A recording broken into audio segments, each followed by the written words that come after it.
Hi, and welcome to the Social Angle, a podcast that helps promo pros gain an edge in the social media realm. I'm digital content director Vinny Driscoll, and on this episode, I am joined by Lauren Pillar, Vice President at Echo Marketing Solutions, to discuss the importance of offering eco-friendly products, what's hot in the sustainability market, and the role social media plays in it all. Lauren, welcome to the Social Angle. Hello, thanks for having me. Yes, excited to be here. Yeah, absolutely. This is a great topic. I'm excited to talk about.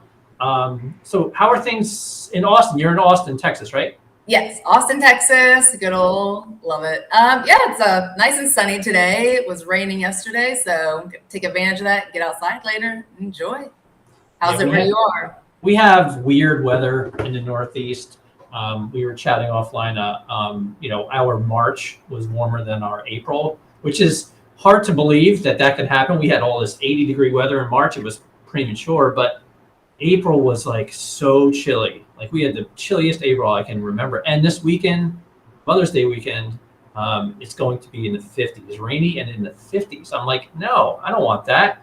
I want 70s and 80 degrees for Mother's Day, take some pictures out by, the flowers. No, it's going to feel like March again. All thanks to the global warming. That's why it's important to get into eco-friendly products. Which is a great segue to our conversation about sustainability products. So, we have a great topic, like you just said. But before we get into that, I want you to take a minute to introduce yourself and how you found yourself in the promo industry.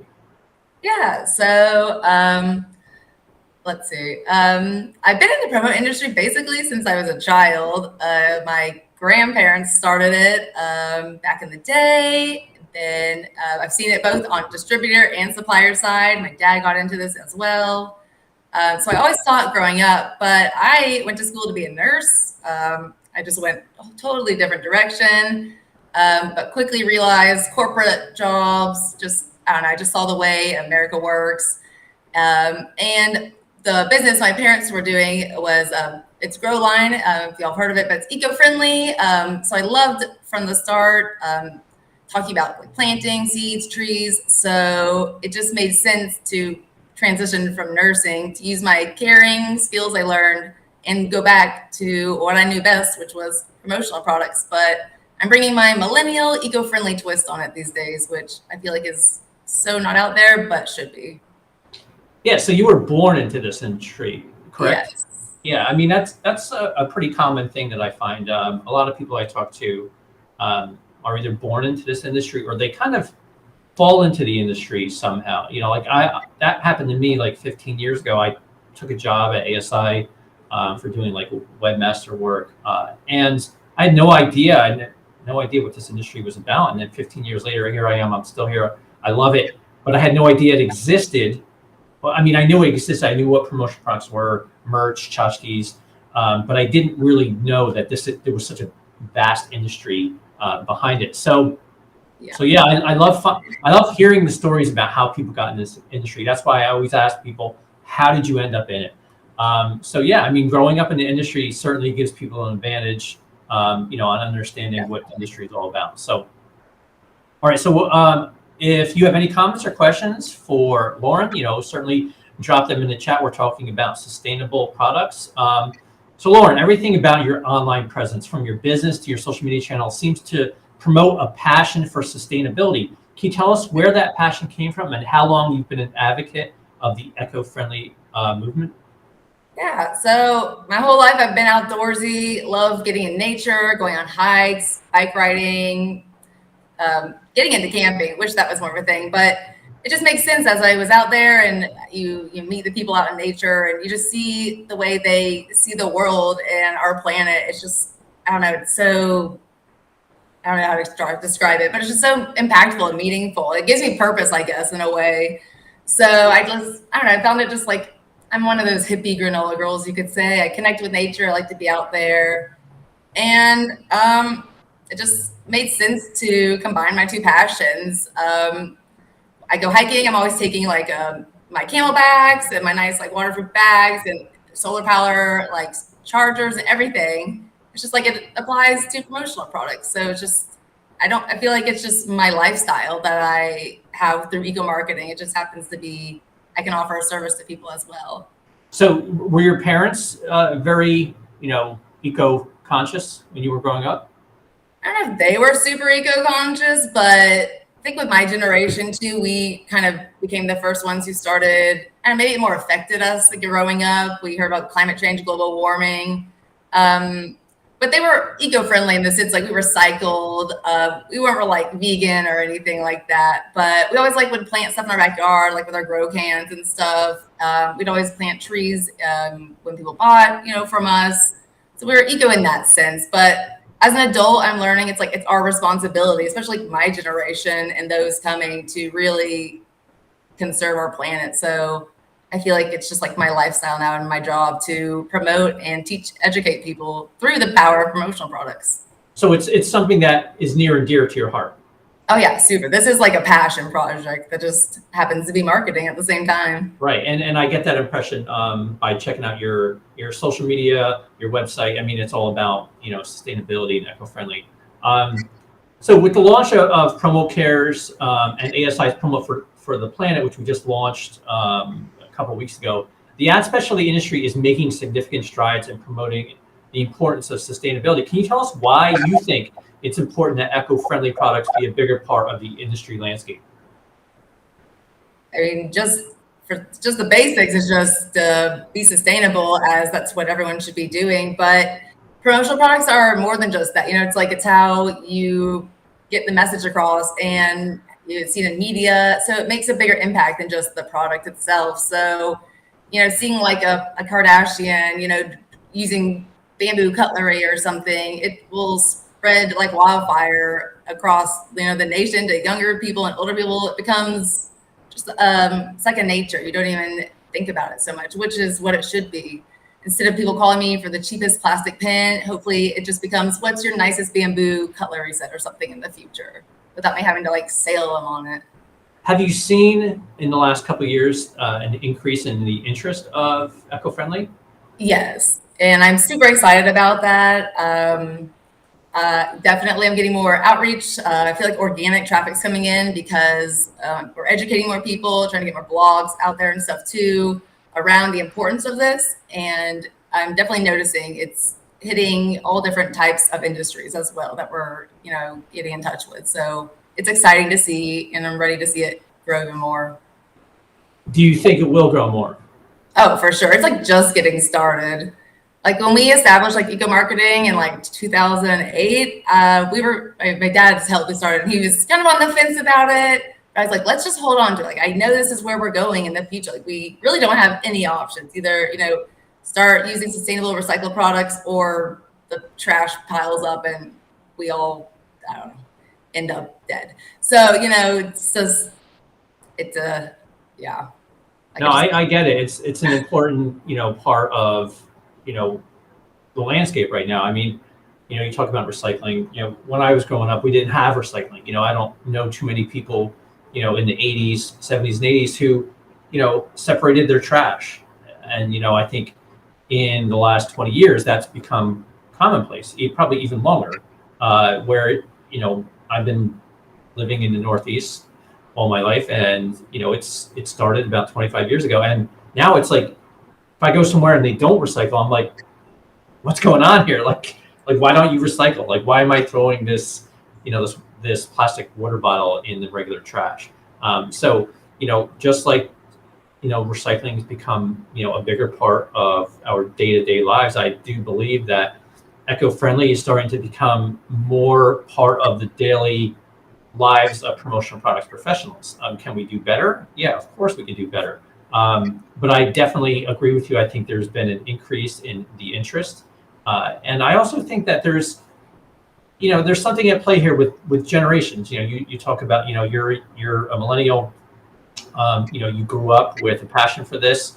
And I don't think you're too dissimilar from a lot of millennials, and especially Gen Z. I think a lot of the younger generation who represents the significant buying power in our industry, they want sustainable products. Do you agree with that? Oh yeah, for sure.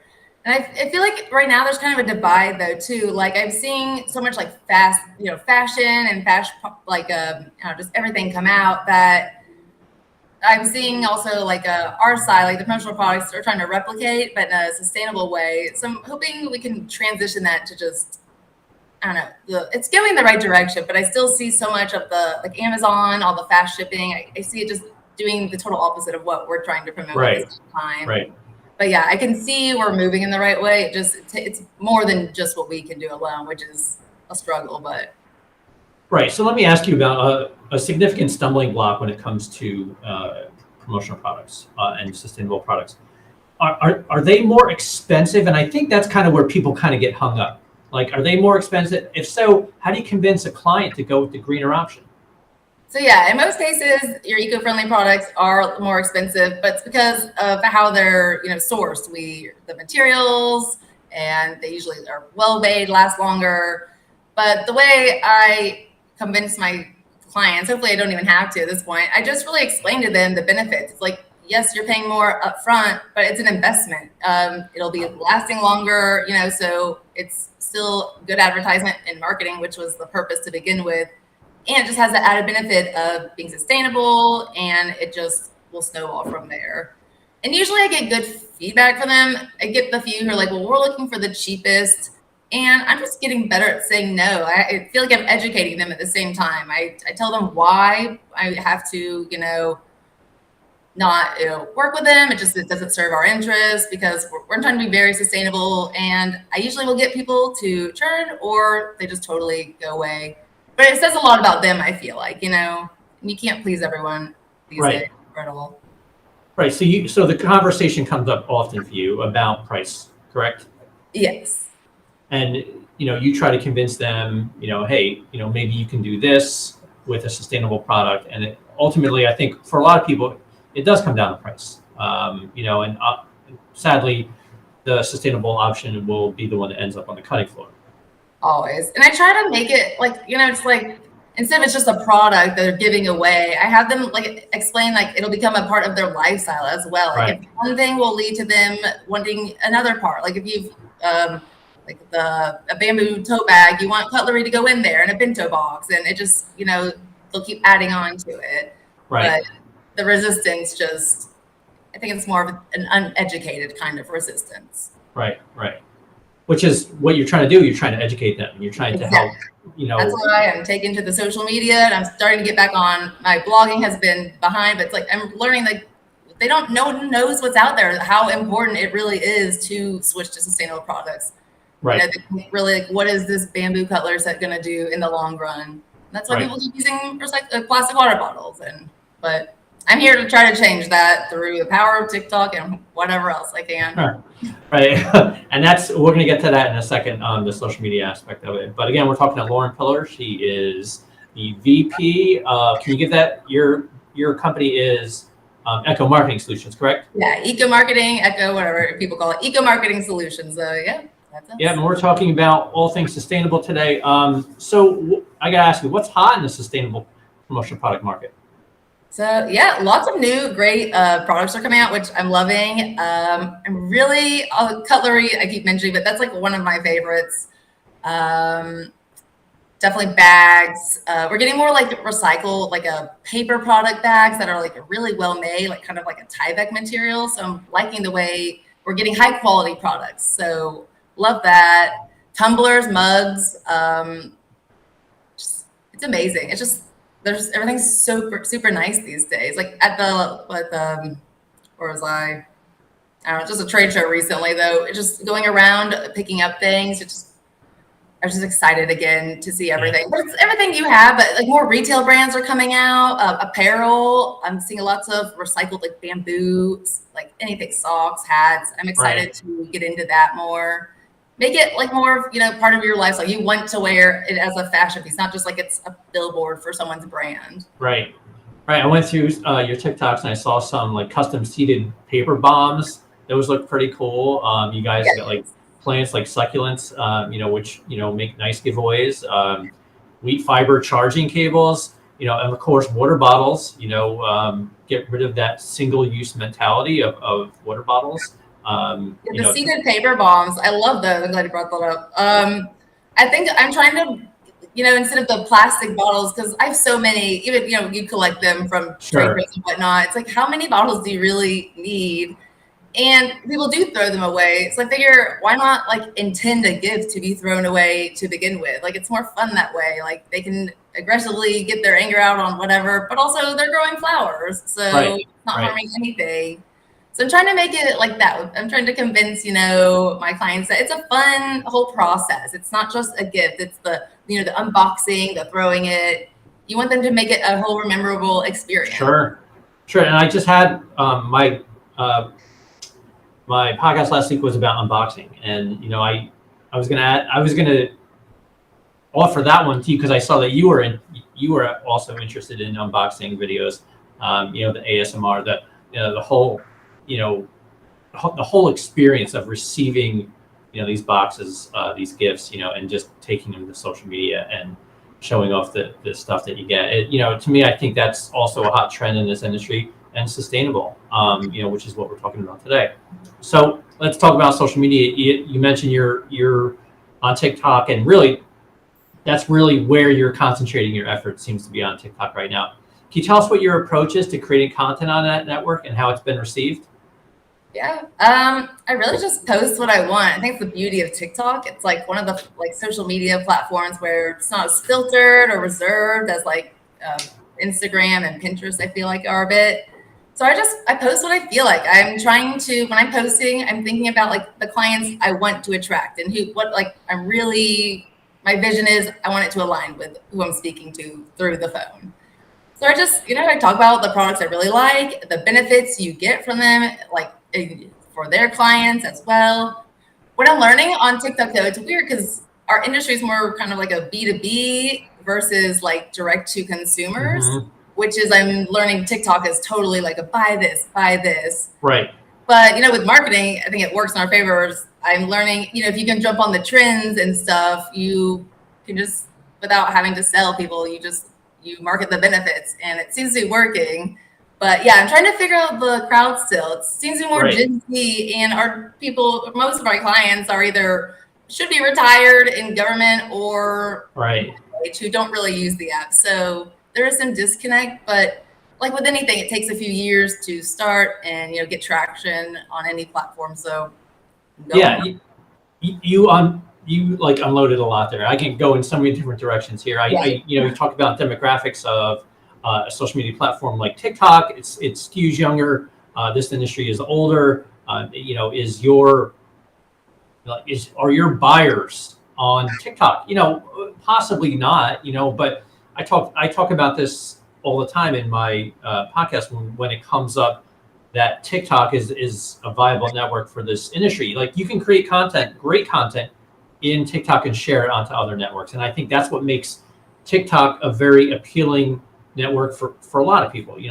The studio is powerful. You have access to so much great audio overlays, music. It's just so powerful. You can create content really quickly, but it doesn't stay. TikTok doesn't tell you, hey, you got to keep it on our network. You can share it out onto Instagram, Facebook, Twitter, wherever you want to put it, and it keeps the integrity of the video itself. All the music, all the bells and whistles, of course. If there's that one artist who says, hey, you cannot play my music outside of TikTok, then it gets shot down on other networks. But that's only happened to me once. So to me, but you also really like to jump on trends. You have no problems putting yourself out there in terms of using or jumping on trends that have foul language. So your approach is really just, hey, this is me. This is who I am. This is kind of what I have to offer. You throw caution to the wind, and you're getting lots and lots of views. I checked out your videos, thousands of views. In some instances, over 10,000 views. So can I ask you about how that's affected your bottom line? Have you seen any sales come through TikTok? Yeah, actually, I've definitely got a few emails from it, which I was surprised as well. I was like, oh, this is catching on. So yeah, I like TikTok because when you get to I think to have 1,000 followers, you can put a website or something, I'm almost there, I'm 300 away. And that's all you need. Like that link goal. If you just get, if 20,000 people see a video and just one person clicks and then they send someone else, just it makes a huge difference, the Right. volume versus like putting an ad on Google and hoping it ranks and they click. And there's all different ways, but I'm learning with the future, this organic growth with social media, like why not take advantage of that? Yeah, definitely. And how do you know what trends to jump on? Are you just, just following TikTok every day, seeing what's coming through your feeds, and then noticing what's hot and then trying to do the same thing? Yeah, so I also have like a personal TikTok that I've gone like mini famous on. So I think from there I feel like the pressure. I'm like, I need to convert that image, but with my marketing and stuff. So I feel because I have an advantage in that sense, it helps me. But yeah, it comes with, I'm on it daily. I post like 3 to 5 times a day sometimes. It's part of content creation, but that's what I want. I want it to be a fun, educational platform. And if they like it, they will buy. I don't want to sell people on my stuff. They should be convinced by just me showing them the good products. Sure. Now, do you reuse any of your TikToks for any other networks or any of your marketing? So working on that, I've learned Instagram and these other apps are getting smart and they're learning if you're like copying, even if you save like without watermarks. So I do repurpose everything, but I will do different styles on different networks. Like Instagram's more a nurturing older crowd that just wants to like see what's up and read. Whereas TikTok, I can be a little more creative, cuss a little bit, and get away with stuff. Right. I like trying all different platforms because you never know who's out there looking for you as well. Sure. Yeah, I mean, it's great. I think, I've talked about this ad nauseum in other podcasts about, people ask me like, well, how many networks should I be on? And I said, be on one network, be on it, well, but if you only have the bandwidth to be on one network, do it and do it well. But make sure that's the network you want to be on. Like, to me, I feel like if your customers are older, TikTok might not be for you unless you're creating content there and repurposing it elsewhere. To me, I always say like, hey, Facebook is, my mom's on Facebook. It's like, it's older, it skews older. And if your demographic of customers is older, maybe Facebook's where you're at. If your demographic is millennials, Instagram.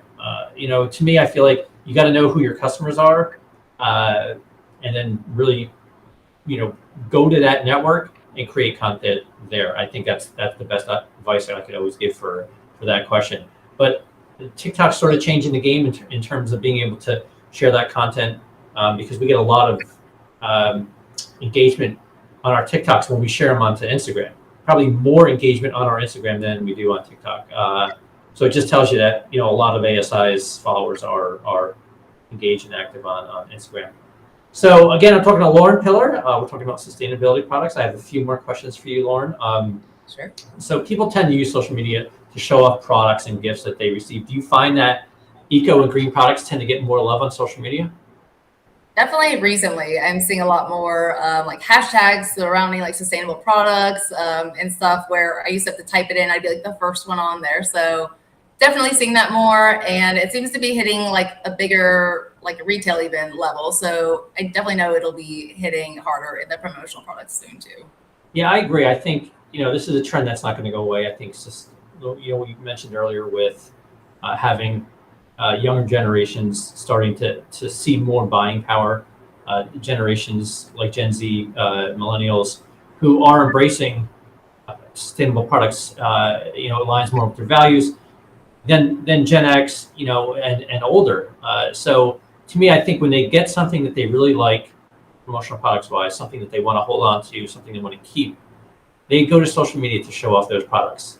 And social media is a great vehicle to show off content from an end user's perspective, what they've got. Some of the great products that they receive.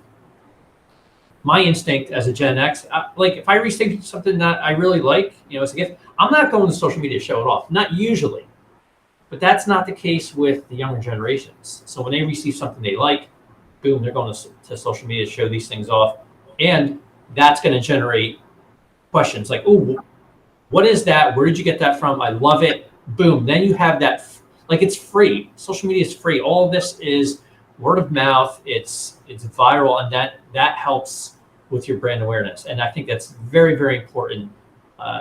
Promotional products that are sustainable will have that effect, as opposed to, like we talked about earlier, cheap plastic products that, are single use. They end up in the landfill. Nobody's going to social media to show that stuff off. Nope. If they are, it's because it's piled up in a trash can. They hashtag. All right, Lauren, this has been a great conversation, and I always end my podcast with a fun question. So let me ask you, after a long, hard day of work, which we all tend to have once in a while, what is the one drink you can always rely on? A good old tequila soda lime. It's my go-to. Nice. I like that. Me, I'm a beer guy. I usually like lagers or IPAs. See, I'm a stout guy. I like the dark beer. But when I really want it, have a good one, I go to the bourbon barrel aged stouts, the 12%ers. It's me in a nice good mood. Nice mellow mood. Yep. Gotta reward ourselves, after a long week in this business, we deserve it all. I know. And this is like, I'm in my office for like maybe the third time since the pandemic hit. So to me, I'm like, this is life. I'm gonna, after we get off the call, I'm gonna head home, tonight, and maybe grab a beer. So I'm excited. But Lauren, this has been a great conversation. And I really appreciate your time today. I know everyone's busy. How can people get a hold of you if they want to reach you? Yeah, if you're interested in learning more about promotional products or eco-friendly ones that matter, you can reach us at ecomarketingsolutions.com or email me personally at lauren@ecomarketingsolutions.com. You can also find our other contact page on there, phone numbers, and cool items. Yep, and don't miss Lauren on TikTok. TikTok, if you're on there. Yes. Sustainable marketing. That's where you can find me. Yeah, she's doing some really cool stuff on TikTok. Check her out. What is it? Sustainable marketing? Sustainable marketing. Yeah. Be one of the first, I hope. Yeah, and you'll see some really good stuff. Get some good ideas. Steal them for your own business, please. Yeah, absolutely. Again, this is Vinny Driscoll, Lauren Pillar. We'll see you next time on The Social Angle. Have a great week.